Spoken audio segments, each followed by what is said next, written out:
नमो बुद्धाय। जय भीम दोस्तों। जिस अंगुलीमाल का नाम सुनते ही लोग थर थर कांपते थे, वही एक दिन बुद्ध के सामने खड़ा था। उसके हाथ में तलवार थी, गले में उंगलियों की माला। 999 लोगों को मारने के बाद वो अपनी माँ को मारने को निकल पड़ा था, पर रास्ते में बुद्ध मिल गए। वो तथागत गौतम बुद्ध को कहता है, ठहरो सन्यासी। बुद्ध ने शांत स्वर में कहा, मैं तो ठहर चुका हूँ अंगुलीमाल, अब तू भी ठहर। यह शब्द किसी बाण की तरह उसके हृदय में जा धसे। उसे लगा मानो पहली बार किसी ने उसे सच्चाई दिखाई हो। वो कांप उठा, तलवार उसके हाथ से गिर गई, आंखों से आंसू निकल पड़े। वो बुद्ध के चरणों में गिर गया। भंते, मैं शरण चाहता हूँ, मुझे अपने संघ में ले लीजिए।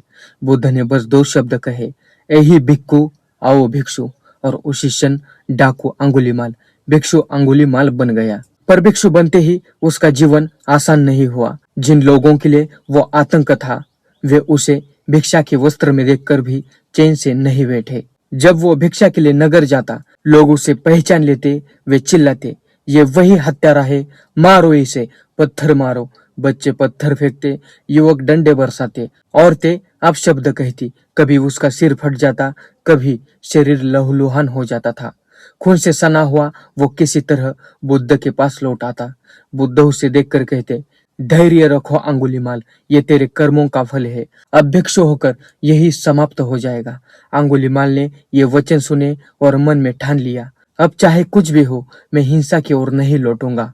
मैं यह सब सहूंगा, पर इस जीवन को व्यर्थ नहीं जाने दूंगा। रात को जब अंगुलीमाल ध्यान में बैठता, तो आंखें बंद करते ही उसे वे चेहरे दिखाई देते जिन्हें उसने निर्दयता से मार दिया था। उनकी चीखें, उनका दर्द मानो उसकी आत्मा को चिरता। अंगुलीमाल रो पड़ता, मैंने कितने निर्दोषों को मार डाला, मैं इस बोझ के साथ कैसे जीऊंगा।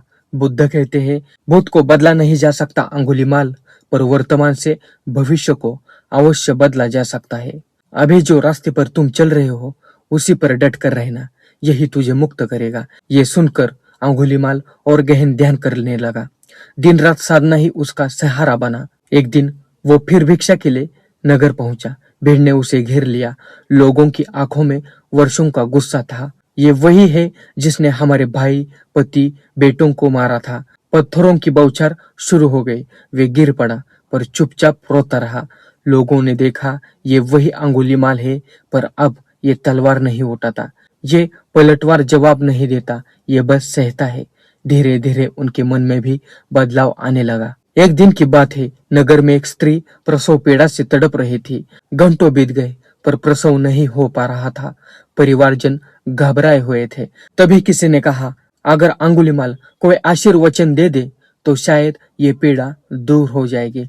लोग हंस पड़े, क्या वही हत्यारा आशीर्वाद देगा? पर बुद्ध ने कहा, वो अब हत्यारा नहीं, भिक्षु है। उसका हृदय बदल चुका है। लोगों ने डरते डरते अंगुलीमाल को बुलाया। वो आया, स्त्री को देखा और हाथ जोड़कर बोला, बहन, जिस दिन से मैंने बुद्ध का मार्ग अपनाया है, उस दिन से मैंने किसी प्राणी की हत्या नहीं की। इस सत्य के बल पर तेरा कल्याण हो, तेरा बच्चा स्वस्थ जन्म ले। ये सुनते ही स्त्री के मन को थोड़ा सा आधार मिला और उसे वो पीड़ा सहने की ताकत मिली।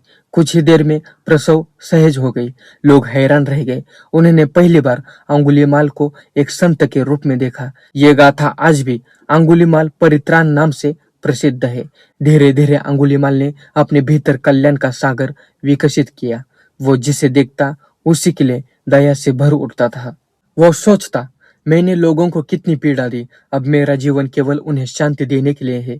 ध्यान में बैठकर वो मन को बार बार यही सीखा था, न लोभ, न द्वेष, न मोह। सालों की साधना के बाद उसने वो स्थिति प्राप्त कर ली जहाँ मन पूरी तरह शांत हो जाता। न कोई संबंध बचता है, न कोई इच्छा। वो अरहंत बन गया, पूर्ण मुक्त, निर्वाण को प्राप्त।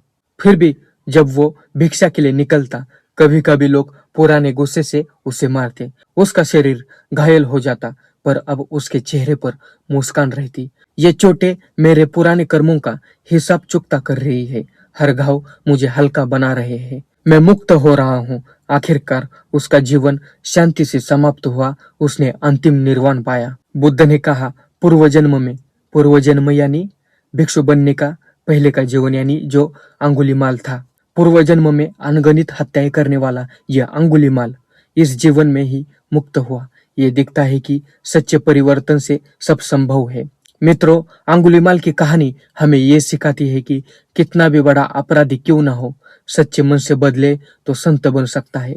कर्मफल से बचा नहीं जा सकता, पर साधना से उसे यही समाप्त किया जा सकता है। असली बल हथियारों में नहीं, बल्कि करुणा और धैर्य में है।